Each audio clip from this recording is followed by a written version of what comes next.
Hello বন্ধুরা, আমি রাজেন্দ্র। আমার মা রাধিকা কু যেমন নাম তেমন তাকে দেখতে। আমার মা পেশায় একজন কলেজ প্রফেসর। আমি একটা আইটি কোম্পানিতে চাকরি করি। আমি আর আমার মা থাকি বাড়িতে। বাবা থাকে না, বাবা বাইরে থাকে গত 5 বছর, এখনও বাড়ি ফেরেনি একবারও। হয়তো ওখানেই সেটেল হয়ে গেছে। আমি আর মা থাকি আমাদের 3 BHK ফ্ল্যাটে। মা দেখতে খুব সুন্দরী, বাঙালি শাড়ি পরলে খুব সুন্দর লাগে। মায়ের পিছনের বড় তানপুরার মতন, যার জন্যে আমি আমার সারা জীবন লিখে দিতে পারবো এমন আমার মায়ের। পরবর্তীতে আমি আমার মায়ের পিছনের সব সময় থাকতাম। সম্পূর্ণ ভিডিওটি দেখলে বুঝতে পারবেন। ফিরে আসি 7 মাস আগের কথায়। মা সকালে ঘুম থেকে উঠে ফ্রেশ হয়ে আমার রুমে আসলো আমায় ডাকতে। সেদিন ছিল রবিবার, মায়েরও ছুটি আমারও ছুটি। মা প্রতিদিনের মতন আমায় ডেকে কফি দিয়ে বলল, বাবু ওঠ, আজ একটু মার্কেটিং এ যাব, অনেক কিছু কেনার আছে। আমি মাকে বললাম, মা বিকেল চলো, সকালে রোদের মধ্যে যেতে হবে না, গরম, তার উপর ট্রাফিক। মা বলল, ঠিক আছে, এখন উঠে পড়। আমি উঠে ফ্রেশ হয়ে খাবার টেবিলে গেলাম।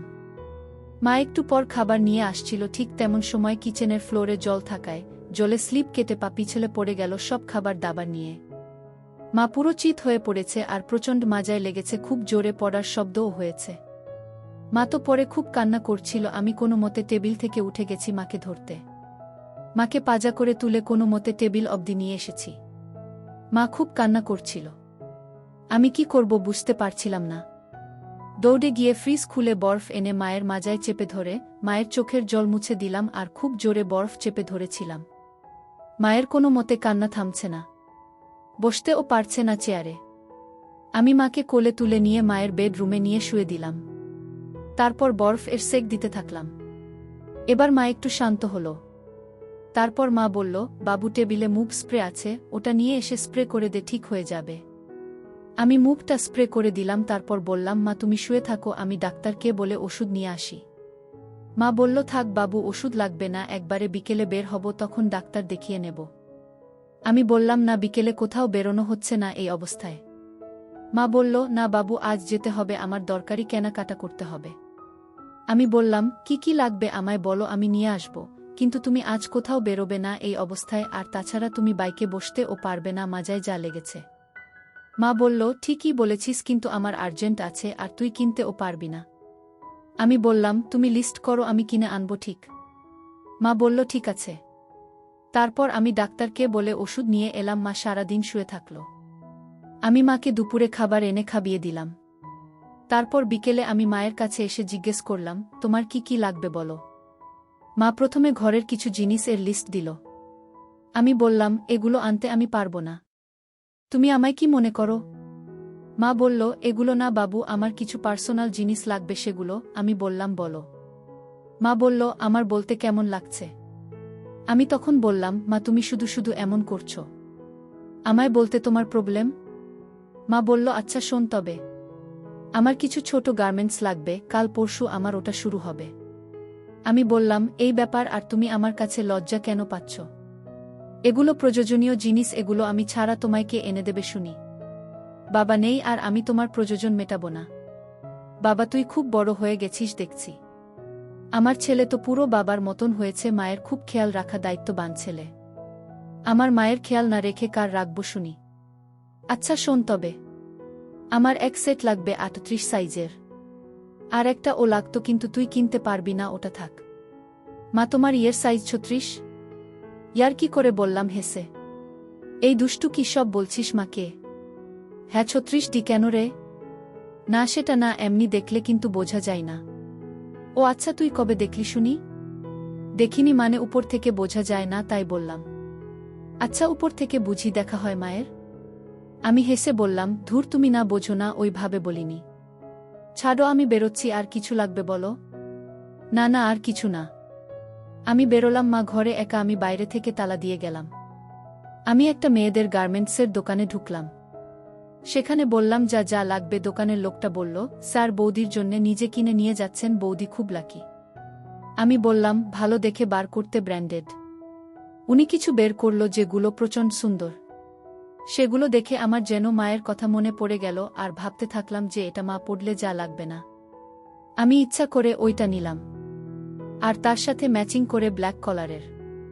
তারপর ওনাকে একটা ওই বের করতে বললাম, উনি সেই প্রচণ্ড দেখে একটা বের করল। আমি দেখে মাকে ওই ড্রেস কল্পনা করতে লাগলাম। আমি বললাম, এগুলো প্যাক করে দিন। তারপর মেডিসিন শপ থেকে বালিশ কিনে বাকি জিনিসগুলো কিনে মায়ের জন্য কিছু টক আচার, চিপস, চকলেট কিনলাম। কারণ এই সময় নাকি এইসব খেতে ভালো লাগে আমার বান্ধবীদের কাছে শুনেছি। সব কিনে কেটে অনেক রাত হলো, আমি ডিনারের জন্য 2 প্লেট বিরিয়ানি কিনে নিলাম। তারপর বাড়ির দিকে রওনা দিলাম। বাড়ি পৌঁছে আমি দরজার লক খুলে ভিতরে গেলাম, সব জিনিসগুলো সোফায় রেখে মায়ের রুমে ঢুকলাম। দেখলাম মা শুয়ে আছে দরজার দিকে পিছন ঘুরিয়ে। আমি হাঁ করে তাকিয়ে দেখতে থাকলাম তানপুরার মতন। তারপর রুমে ঢুকে মাকে ডাকলাম। মা ঘুরে বলল, বাবা তুই এসেছিস, আয়, আমার খুব বাথরুম পেয়েছে, আমি যেতে পারছি না, একটু তুলে নিয়ে চল। আমি মাকে তুলে বসালাম। তারপর বললাম, আমি ধরে বাথরুম নিয়ে গেলে হেঁটে যেতে পারবে? মা বলল, না রে, খুব ব্যথা বেড়েছে, তুই একটু আমায় বাথরুম বসিয়ে দে। আমি মাকে কোলে তুলে বাথরুম নিয়ে গেলাম। তারপর যেভাবে বসে মেয়েরা ওইভাবে বসিয়ে দিয়ে বেরিয়ে আসলাম। মা বলল, বাইরে দাঁড়া, বাবু হয়ে গেলে একটু ধরে নিয়ে চল। আমি বাইরে দাঁড়িয়ে রইলাম। মা তারপর ছড়ছড় করে শুরু করল। আমি আওয়াজ শুনে খুব হয়ে গেলাম, যেন মনে হচ্ছিল মাকে কিছু বলি। আমি একটু উকি মেরে দেখলাম।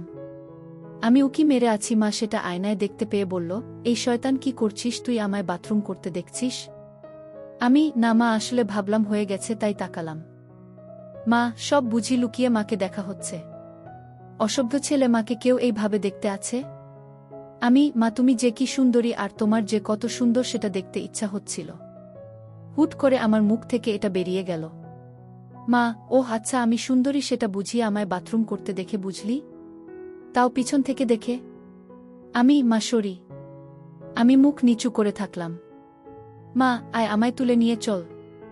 আমি মাকে কোলে তুলে মাথাটা অন্য দিকে ঘুরিয়ে বাথরুম থেকে বেরোচ্ছিল। মা আমার কোলে থাকা অবস্থায় বলল, থাক, কিছু মনে করিনি আমি। ওটা হয়ে থাকে, আর তাছাড়া তুই প্রেম করিস না, তোর গার্লফ্রেন্ড নেই? সারাদিন আমার সাথে থাকলে তো এমনটাই হবে, তুই একটা প্রেম কর সুন্দরী মেয়ে দেখে। আমি মাকে বেডে বসিয়ে দিয়ে, ধুর, ওইসব প্রেম টেম আমার জন্য না। আমি তোমার সাথে ভালো থাকি, আর প্রেম করলে তোমার সাথে করব। তোমার মতন সুন্দরী মেয়ে আমি দেখিনি, আর দেখতেও চাই না। আমি হুট করে এই সব বলে দিলাম কিছু না ভেবে। মা, বাহ, সারা দেশে এত মেয়ে থাকতে তুই আমায় পছন্দ করলি নিজের মাকে? পাগল একটা। আমি একটু সাহস পেয়ে বললাম, হ্যাঁ মা, তুমি যদি আমার প্রেমিকা হতে আমার জীবনটা সার্থক হয়ে যেত তোমায় পেয়ে। তোমায় পাগলের মতন ভালোবাসতাম আর যত্ন করতাম। মা, তাই নাকি? আচ্ছা, আমিও দেখতে চাই তুই আমায় কেমন ভালোবাসিস। আমি আজকের জন্য তোর প্রেমিকা। আমি বুঝলাম যে হয়তো মাও কোথাও না কোথাও আমা চাই। আর মা একা থেকে থেকে হয়তো অনেক কষ্ট পায়। স্বামী ছাড়া থাকা সব মেয়েদের কষ্ট। ভাবলাম এটাই সুযোগ মাকে নিজের করে নেওয়া। আমি তখন বেড থেকে উঠে মায়ের পায়ের কাছে হাঁটু গেড়ে বসে মায়ের এক হাত ধরে বললাম, মা, আই লাভ ইউ। মা তখন আমায় মুখের দিকে তাকিয়ে বলল, সত্যি সত্যি তুই আমায় প্রপোজ করলি? কি, গার্লফ্রেন্ড হিসাবে? আমি, হে মা, I love you so much. মা, আমায় নিজের গার্লফ্রেন্ড হিসাবে চাস? পারবি আমার সব চাহিদা পূরণ করতে? পারবি আমায় খুশি রাখতে? আমার সব ইচ্ছা পূরণ করতে? ধুরা ভিডিও মাঝখানে একটা কথা বলতে চাই, আমি তোমাদের আনন্দ দেওয়ার জন্য খুব কষ্ট করে ভিডিও বানাই। তাই তোমাদের কাছে অনুরোধ থাকবে, অবশ্যই এই ভিডিওটি দেখে একটি লাইক করবে এবং সামিয়া ব্লগ চ্যানেলটি সাবস্ক্রাইব করে পাশে থাকবেন। আমি, মা, তুমি জানো না আমি তোমার জন্য কি ফিল করি। তোমায় কতটা যত্নে রাখব। তোমার সব ইচ্ছা চাহিদা পূরণ করব, একবার এর বেশি দুবার বলতেও হবে না। মা হেসে বলল, ওকে, আই লাভ ইউ বাবু। আমি মায়ের হাতটা ধরে একটা হাসি করলাম। মা হেসে, বাবা খুব পটাতে পারো দেখছি। কিভাবে মেয়েদের মন জয় করতে হয় জানো? আমি, মেয়েদের কিনা জানি না, তবে তোমার মন জয় করতে চাই। মা একটা মিষ্টি হাসি দিল। তারপর আমি উঠে মাকে আর কপালে একটা হাসি করলাম। মা অবাক হয়ে বলল, বাবা এত? আমি, মা, তোমাকে আমি অনেক ভালোবাসি আর তোমার সেবা করতে চাই। মা, আচ্ছা অনেক হয়েছে, এবার ছাড়ো। আমি যা যা আনতে বলেছি সেসব কই দেখছি না তো। আমি সব এনেছি, তবে আমাকে একটু দাও আগে। মা, আচ্ছা পরে দিব। এখন আর না বাবু, রাতের খাবার বানাতে হবে। আমি, মা, আমি নিয়ে এসেছি বিরিয়ানি। আর রান্না করতে হবে না তোমায়। মা, বাবা খুব ভালোবাসো দেখছি মাকে। বাবু এখন ছাড়ো, যাও ওই জিনিসগুলো নিয়ে আসো, দেখি কি কি এনেছ, সব ঠিক আছে কিনা। আমি, আচ্ছা দাঁড়াও। আমি সব জিনিসপত্রগুলো নিয়ে মায়ের ঘরে আসলাম। তারপর মা ঘরের জিনিসগুলো প্রথমে দেখে বলল, ঠিক আছে বলে সাইডে রাখল। তারপর মায়ের জিনিসের ব্যাগটা খুলল।